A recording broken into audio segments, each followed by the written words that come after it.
gank spot, burn those summoners. It allows picks like the Renata to potentially be vulnerable. And on top of that, I already highlighted how laning phase isn't the strongest point for the Renata. It is somewhere which you can get bullied out. Particularly, I'm going to be looking at MX Dragon and where he's going to path. I think both junglers, I mean, Jarvan is someone who we even saw in the previous game. You can pull off very early ganks with it. You can go for sort of cheese ganks where you'll get level 2. Volibear, not quite as proficient at doing so, but I want to see that early presence to see if you can find opportunities to punish. I will have to wait and see. The LFL already 2-0 so far in the Amazon EU Masters main stage 2022 spring. Sadly for the PG Nats, they've already lost one team in the play-ins, but they're going to be hoping for a little bit of a better time. And that's such blasphemy. That was a dance-up. They were emoting at each other and he auto-attacked. That's super VM, honestly. I'm not allowed. Not really allowed. Not okay. But yeah, Take it off. I feel like we're going to be having off, red card. We're going to be having a lot of fun in the top lane, just going toe-to-toe. We do see a lot of actually clearing out this ward here, so trying to deny a little bit of the defensive vision that was set down by Yike, but nothing too crazy coming from this now. I expect MX Dragon going to start on the top side, want to path towards the bot lane, and it looks like a similar thing is going to happen for the side of LDLC. And I feel like that's going to be a point of contention in this game, as we've said, as we've highlighted. We'll see how it ends up all going. Good early vision here for LDLC, putting themselves just a little bit more safer in that bot side, recognizing it's not going to be a red side start. They should have a pretty decent idea of where this Volibear is going to go. And again, like you said, it is pretty much guaranteed for him to path towards this bot side. And we really get to talk about it, but they're kind of set into the Ornn as well. It's a matchup we don't tend to see that often. We don't really see set top. Yeah, I was going to say, we don't see set top a lot. I'm curious about your thoughts of how you expect this top, like, top side of the map to go. Well, see a bit of a heavy trade here. He might have to lose his flash here. One more auto attack from the Draven would have been enough, but as we say, damage. But it's a lot of damage, but yes. Ignite down, which is something, but top lane, I mean, the set does a pretty good job trading into the Ornn because, Ornn is quite bursty, but you have to get W to play around with, you have the percentage HP on your Q, and the fact is you just sustain through a lot of the damage provided by the Ornn thanks to your passive, so it's going to be comfortable for Gabo. I don't really expect him to be like solo killing Ragnar or anything, and at the end of the day, the Ornn is going to scale exceptionally. We're going to have a slow early game. Just something I've noticed, we're going to have a little bit of chance now to talk, because I don't think there's actually going to be much happening in the next 30 or 40 seconds, touch wood. I'm going to cast a curse it now in a second. But we generally have seen, throughout the first 3 games of the EU Masters, very, very slow starts, very methodical, very much playing not to lose rather than throwing it all to win. I'd say to an extent. I feel like last game, though, we saw a lot more aggression coming out, right? The Jarvan pick in particular was something where we saw Esker trying to get things rolling early. I feel like it's been a bit varied, especially you saw in play-ins. There's a lot of action going on, but players, we're on a new patch, right? It's a best of one. The tendency is players are going to be more reserved. When you go in a series, people looking at the game one, they're like, we want to test the waters, see what's going to work, what's not going to work. There's not much wiggle room. Like, upsets happen all the time in best of one, but when you're, the first seed for the LFL, you really don't want that to happen. We do see all 3 lanes are prio, right? As of now, kind of the expectation for bot and top, mid being gone pretty comfortably. I do feel like the Ahri into LeBlanc matchup, there's a lot of skill expression. Go for the dive here? I mean, I like the cojones, but I don't think it's the smartest idea. Yeah, I respect that he's looking for the opportunities, trying to find the pressure, but kind of would need some backup from his jungler to go for that. Bot side, we saw MX Dragon ends up showing up so he can pick up the scuttle. This means his bot lane's safe, no real prospect of gank, and that's the thing with the Jarvan is you're very good at ganking. With your flag and drag, close the distance, have a lot of burst with the first strike, land that CC, but in a 1v1 against a Volibear, you get absolutely annihilated, right? You don't have the damage to 100-0 him, and he will just constantly get the W cooldowns off, so Yike quite comfortable just avoiding the enemy jungler as of right now. Just happy to keep farming up, keep seeing if there's anyone, going a little bit too far forward, going a little bit too far away from their protection of their turret or maybe even their other players as we wait to see now where both these teams want to try and focus. And we've had not a huge amount happening in this early time as actually just realized our clock on the top of the screen has broken, so I'm going to stop it. Yeah, I was going to say the 1 minute 42 is not really working. There it is. Thank you so much, production. 4 minutes and 30 seconds. I was wondering. I was like, this felt a lot longer, but maybe I'm just a little bit, level 5 at 1 minute 42. Yeah, if you could do that, it'd be pretty. Yeah, broken. like first mini wave hasn't even crashed. And, yeah, crazy.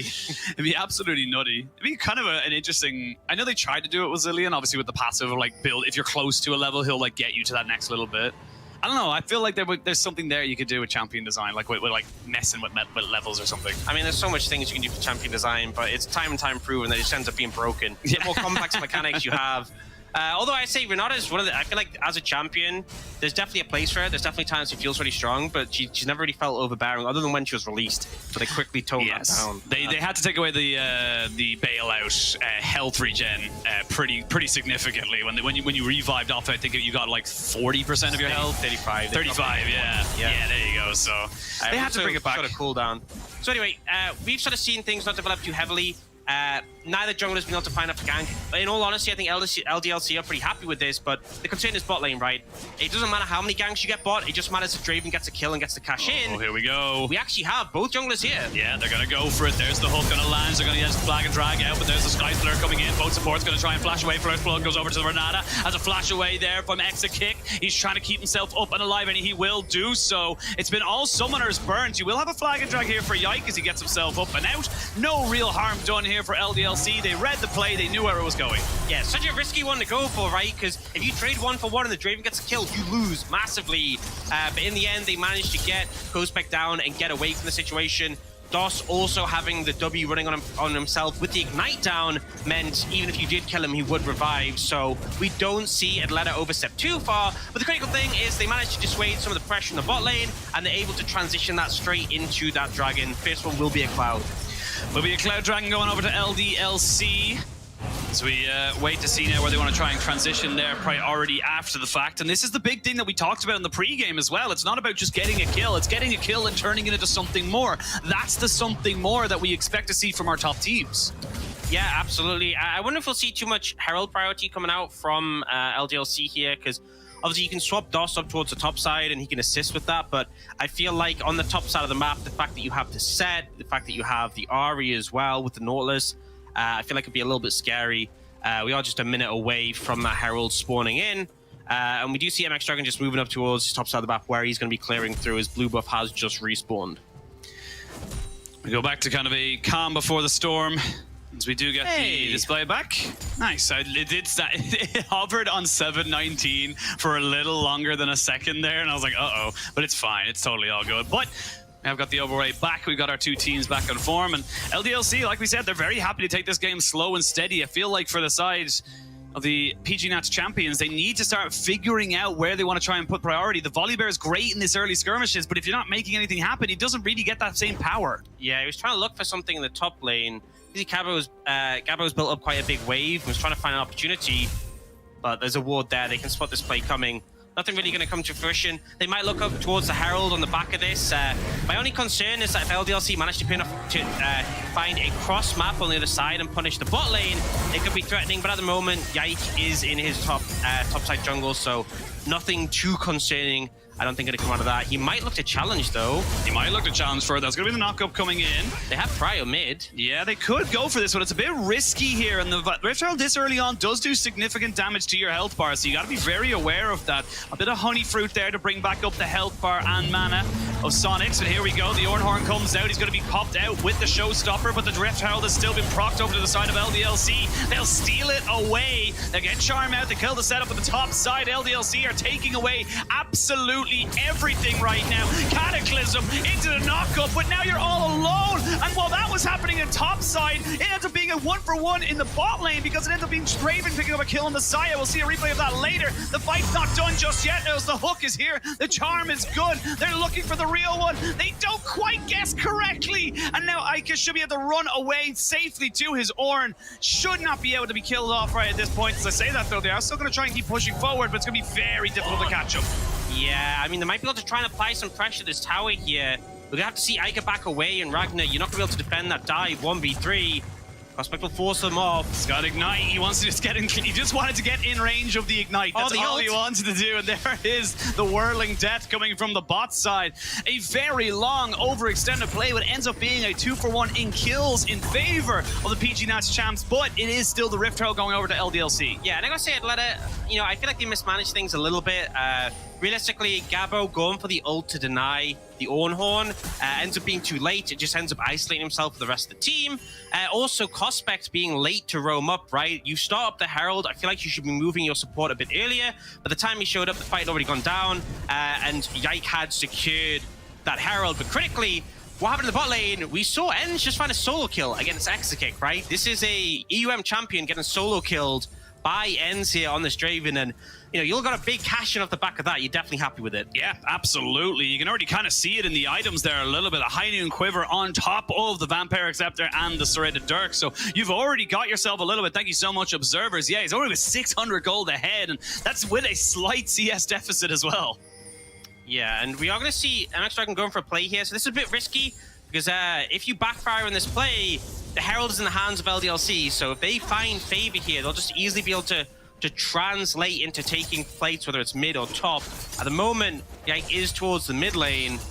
LDLC's bot lane, remember, they have ults. This is a lot harder to pull off than it was before. Yes, it was. An Exakick will have his flashback very, very soon. They are just pushing in this wave. Here we go, though. They may have the Volley Bear in the perfect position. They have no ID on the side of LDLC.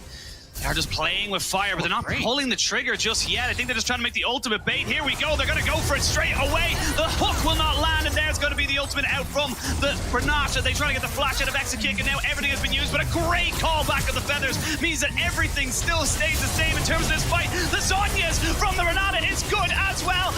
Another Zhonya's from Yike, and this is turning back in favor of LDLC. They're getting everybody back into favor. Another turret shot, but no! Draven with the last auto attack will pick up some more stacks. It's very messy, it's very scrappy, but it still comes out in favor of the Italian champions. Yeah, I mean, Atleta get the play they won, but we saw LDLC slam the Herald mid. They get 4 plates, and they managed to get down in time to at least trade back with the Ahri kill. In terms of kills, it's still favored to Atleta. I feel like they're happy with that one, but those plates mid are going to hit. Look how low the tower is already. Ike are going to be monstrously fed off the back of this. Oh, he's going to tank a lot of damage here.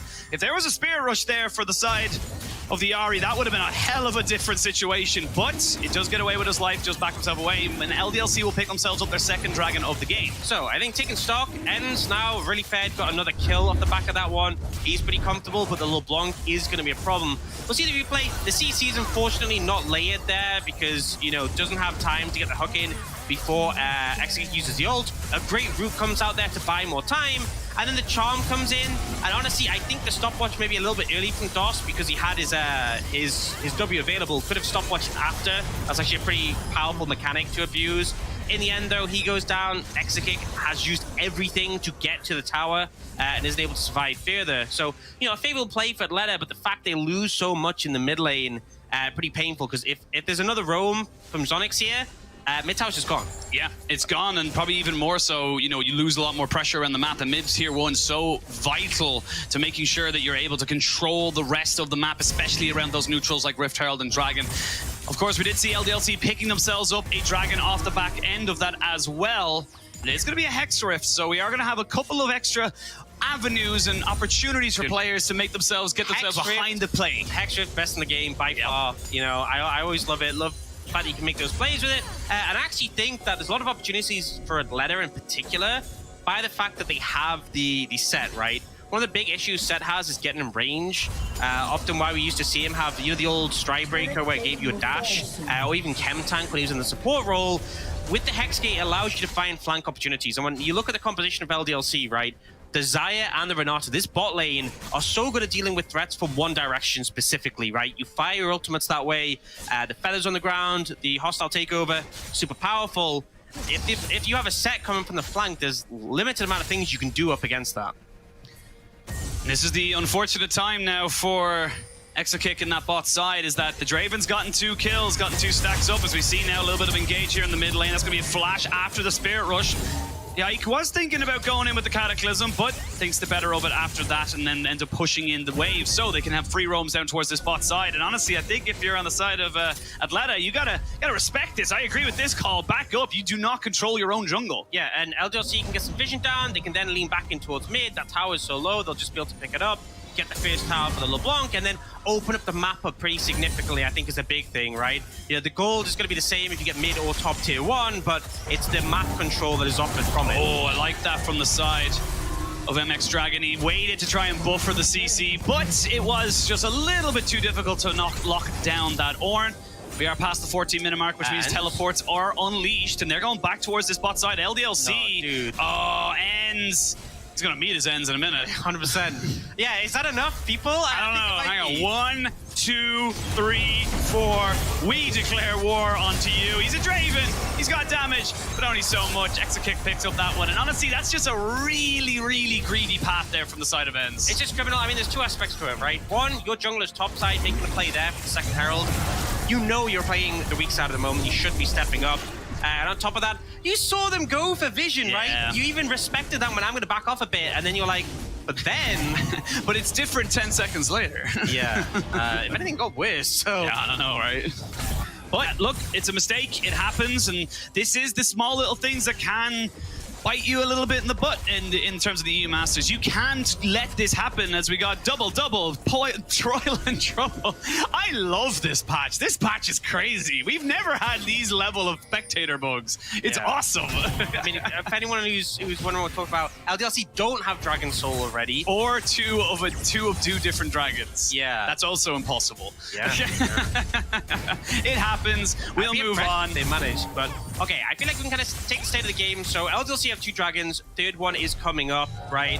And in this situation, they're trying to get control of the dragon area. Atleta, we said we wanted to see them have that early momentum. We said we want to see this Draven get ahead. I feel like LDLC, the later this game goes, the more comfortable they are. So I want Atleta to find an angle to approach, to contest this. And they're looking now. That's a great hook there. Could be landing on top of the Renata. There's the hostile takeover. Remember, if there's nobody around, it's just a big old CC stun. They're going to be able to take down the Renata straight away. There's Gabo coming in with the flash. Going to get the Heartbreaker, the Haymaker, and get himself right back in on top of this. That's 2 quick kills going over to Atleta. And they have the Rift Herald. This could be significant gold. Yeah, I love to see that as well. They use their engaged potential. They use the pink potential. Instantly dive for it. And Gabo commits with the TP to find the flank. They take down that tier 1. They should be able to move over and get the dragon as well. Looks like they're actually going to go for a reset. This does mean LDLC will be up in time to contest, especially as they do have the Hex Gates. Yeah, they have the Hex Gates. You do not really have the time to get your support back on the map, but a TP for Sonic should be available if they so choose to use it. There is still a good ward here for the side of LDLC just beyond the Dragon Pit, but we're going to have a full reset, which means we're going to have another full 5v5. Atleta can't fight this, I feel. Like, look at your ults, right? You don't have anyone's ult across the board. If you fight this, you lose. They're going for it. They're going for it. We're going to see them maybe even not have to look for the fight, maybe just try and run away. There's the flash in. The Cataclysm has been used. They're going to need a TP coming off the back of this as well. But look, Yike is all by himself and he's alone. Cosspec picks up that one, and that's going to be a massive mistake for LDLC. They are still very healthy with the members they have, and the more time that they waste, the more ultimates come back for Atleta. Yeah, that's the thing. Atleta have time on the side. Spirit Rush about to come up and available. That's such a massive tool for the RE. LDLC trying to fight time for the jungler, but if Atleta find another pick, it's just going to be easy for them to take the dragon. You see them starting to regain the confidence. Tools becoming available. They're moving up. Here we go. They're going to try and go for it. It does look like LDLC maybe just try and go for an Ornhorn Miracle Steal, but no, they're going to go for the flash in. It is secured for the side of Atleta. Now the fight can really begin. It's a 5v4 as we got Racker in the middle of absolutely everything. The man just will not die. That's going to be a whirling death right between the sticks, but he comes back and gets a little bit of damage off the back end of it. Now we're going to see another showstopper to start this all back, but another flash with the phase coming back in. They're going to have another hostile takeover and nowhere for you to run now. Double kill going over to Exakick as LDLC. They took their time. It was not clean, but they got the kills they wanted. And they let it overstep, right? They started to feel confident. They started to move in and go aggressive. And the critical thing, they already got the dragon. They didn't need to fight. Allowed LDLC to come back in. And now they're going to try and pick up these clean up kills. Oh, they're going to wait for the minion wave to come in. They need to try and stop this. But look, it's 4v2 and a TP. It's going to be 5v2. They're going to go in and try it now. There's the Frost coming out. It's delaying a lot of this, but you have no more avenues out. That's 2 more kills going over to LDLC, and I feel like this game has been cracked open. Yeah, it's starting to look pretty difficult. Look at the gold lead now for LDLC. 4,500. You can look where the gold is as well. Ike 30 CS up on his counterpart. He got all those plates earlier as well. Exakick picking up all those kills. Now, despite the fact that En's got those cash-ins, he's down 600 gold the matchup. But look, mid, 2.3k between those mid laners. It's a lot. It's rough. It is rough right now for the mid laner of Atleta, and that's going to mean that this LeBlanc just gets opened up a bit more. The mid lane tower was taken so early. We talked about how pivotal that is to just moving around the map, opening up those avenues and those lanes, to just making those more, you know, kind of odd number skirmishes plays. Yeah, and so you can see the replay. Atleta do an okay job of backing away, but then they chain on the Ragnar. And the problem is, look how long they're pumping into him, and then he gets the W from the Renata. They eventually kill him, but he just gets the reset off the back of this, and then they try and go further for this, they try and go deeper, but this is what LDLC's composition does so well. The kite back, right? The hostile takeover, the feathers as well. So effective in this manner just to turn things around.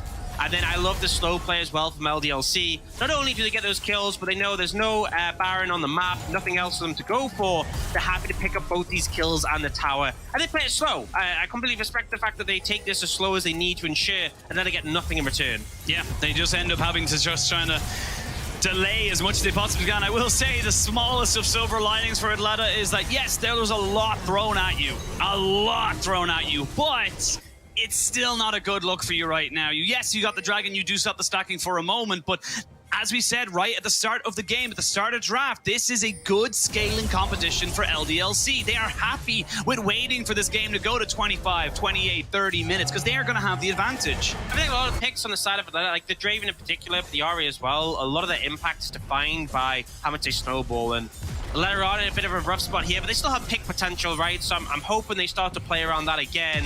Right now, LDLC trying to get control of the top side of the map. Oh, that's a lot of damage. That's a lot of damage. That's a Shadow Flame and a nearly fully stacked Medjay coming in there for LeBlanc. So I just going to be doing... quite, it's 9 stacks. 9 stacks, sorry, you're right. I'm a couple of multiples down. You're absolutely right. I meant to say fully upgraded, but... Which, you know, that's the sad. Now he has space to get more AP, right? That's with 9 stacks. Continue to grow. Exactly. He hasn't peaked.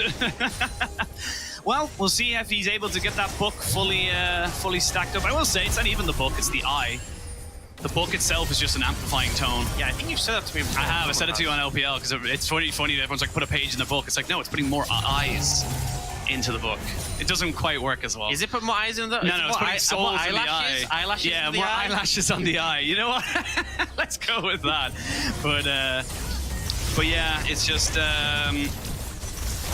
We'll see how they're able to kind of go for it, and maybe they can make something work here. But it looks like Atleta are going to try and make this one work. But again, great hostile takeover. Forces everyone back in. There's going to be a great little engage, though, on top of the Renata. They get the showstopper in as well. They're trying to see if they can get Gabo to survive this. He will just about do it. They can't quite get this team fight going for LDLC, and it's Atleta who are running around with it. They were too separated. Yeah, it just felt like Atleta threw everything in the kitchen sink at the bot lane. And despite the fact they praised the disengage tools available, LDLC aren't able to get out of that one. The Ahri chase is there. Atleta, despite being down, still finding the confidence now. They're looking towards this Baron. We see Gabo has reset to TP back in.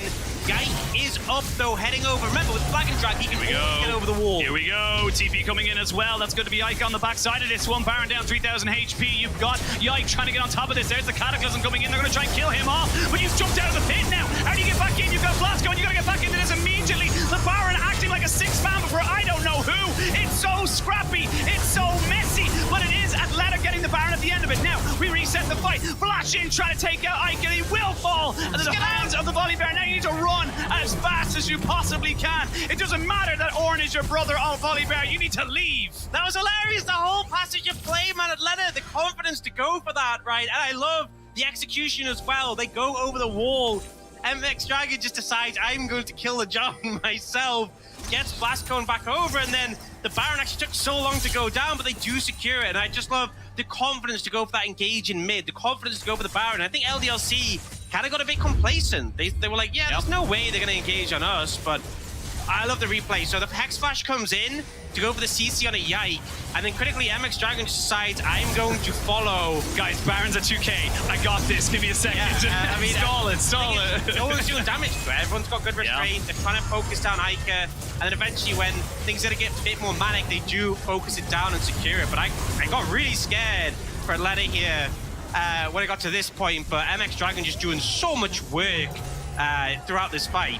And I mean, MX Dragon, yes, he gets the Baron, and Atleta get themselves that buff, but sadly for them, it doesn't really equal onto a lot because they only got it out of 2 members out of that. They lost 3 people at that fight, so there wasn't actually a lot of Baron buff to go around. Coming out of the replay, though, we did see the Dragon going over to LDLC. They are on 3 Dragons, not 4. Yeah, so they have a Cloud, an Infernal, and a Hex Dragon. They don't have 4, just to be clear, so they would need 1 more. They're on Soul Point. And the thing is, you know, the gold is a massive factor. As much as I said that LDLC I favor their comp as it goes later, we can see that Atleta are able to find these opportunities, these windows in, and they picked up a ton of gold at the back of that. They're still 3,000 down, but 3,000 down this late is a lot less impactful as the gold deficit we saw earlier. Yeah, absolutely. Let's have a quick look at some of the items that are being picked up. You've got 3 items now onto Exekick Xayah. So, as you can see by the minion wave, doing an absolutely boatload of damage. And funny enough, actually, Gabba going with the Hull Breaker. The reason why I say funny enough is that, yes, I have no problem with the pick itself, but we have seen him be more of a teamfight initiator rather than a split foot push threat. Hey, this is why you take Hull Breaker. You initiate so far away from your team that it you still get the benefits. Yeah, I like it. I think it allows you to apply pressure, and we saw in the laning phase he was looking to do so. It was definitely something that allowed you to pick up more plates when you get the window. It didn't really come to fruition too much, but, you know, it still gives you a decent amount of stacks. At the end of the day, has AD, has health, does Set really need anything else? We'll find out. A W would be nice, I'm sure, for Atleta, if they could. I mean, I just want to say, right, for context, this is the first seed from the LFL. This is a former, as an org, a former EUM champion team with one of the players who won with them up against the PG Nats representative. And as much as we've seen some solid performances from the PG Nats, this is absolutely LDLC favored when we look at the 2 rosters to 2 teams, and Atleta are putting up a damn good fight. And this is what we talked about as well. We wanted to see LDLC. I'm sure all the LFL fans wanted to see LDLC come in and smack down. They wanted to show defiance and say, look, this isn't even a close game, but it's relatively close. Yes, the Goldies very much in LDL's favor, and you do have the Dragons on their side, but gold lead and that kind of stuff later on in the game don't make that much of a difference, although how you execute on your play. And right now, Atleta, they're going to try and go for something. I did see a little bit, was that Spirit Rush used? I'm not quite sure there from the Ari. I don't think it was, but the TP has been used now. We're going to see a Cataclysm come down. The Cospect has been caught out on the rotation, and they're going to gift that one over to Ike's LeBlanc. And these are small little things that start to eke up on top of you. As I say that, another catch, and they catch out Ike. A massive mistake. Huge from the mid laner. And you'll take that trade, right? Oh, still looking for more. They're going for it. They're going to get the... Ooh, a lot of feathers coming back. That puts a lot of damage down. Gabo not feeling so great, but this is weirdly disconnected from LDLC. They seem to be a bit lackadaisical. They're not thinking about these things. Yeah, I mean, they get the pick on Prospect, and I'm like, cool, okay, they did a good job, right? They got control of the bot side jungle, they went for that bot tier 2, but then we get this big overstep from Ike, and Atleta just snappy to respond on it. And something else to bear in mind, this is a Medjai's LeBlanc, so, you know, you're trading up because you get more gold for the LeBlanc. I'm pretty sure she had a bounty before she went down, but also losing the Medjai stacks as well, and we get a pick come in here.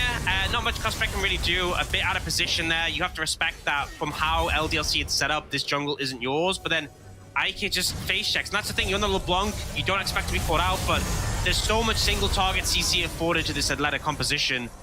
Not really much counterplay once that charm connects. Yeah, and that's the big power of the Ahri. It's why we see such a high priority on it, is that all it can take is that one charm to then blow up a key carry on the other team. So you have a lot of options available to you should you be able to land it. 5-1 and 6 for MX Dragon right now on the Volley Bear, having a fantastic game in his own right.